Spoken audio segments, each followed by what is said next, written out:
out if our butts are turning on properly or if our hamstrings are doing most of the work.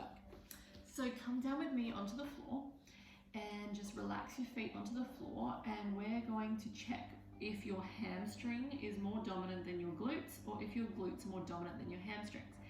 And the reason that we want to find this out is to make sure that we provide balance for the body.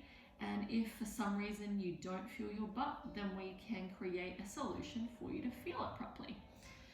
So I'm going to keep my head up just so you can hear me properly. But if you're doing this at home, once you watch me do it, then go and practice it with your head facing down. So what you want to do is put your hand on your bum and so you could probably put both hands, and one on your butt and one on the base of your hamstring, so just underneath your bum.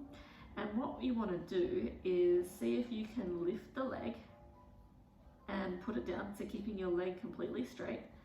And do you feel your butt turn on first, or do you feel your hamstring turn on first? Okay, so whether you just have one hand, so you can feel both your bum and your hamstring, and you're just going to lift with a straight leg and lower, and notice, okay, does my bum turn on first or does my hamstring turn on first? And see, and then try squeezing your butt, then lifting, and see if anything changes. So you try squeeze and then lift and see if that works for you. If it doesn't, we're going to figure out why and what we can do to help bring the glute starting first, because the glute's the bigger muscle and we want that to take over the hamstring.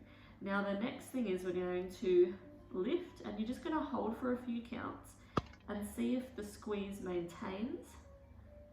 Does your glute maintain squeezed, or does your glute suddenly turn on after a while of not feeling it? And then relaxing. Okay, so we want to do both sides, and we want to find out, is it your glute that fires before your hamstring, or is it your hamstring that fires before your glute? And then when you are lifting and holding, does your glute suddenly fire when it wasn't coming on first before? Or is your butt able to stay engaged while you're holding at the top? Okay, so let me know what comes up for you when doing this, and make sure to do both sides. You might notice that there's more ease on one side than the other. Maybe one side doesn't engage at all, or there might just be an imbalance. So have a play around and see what you find out, and let me know.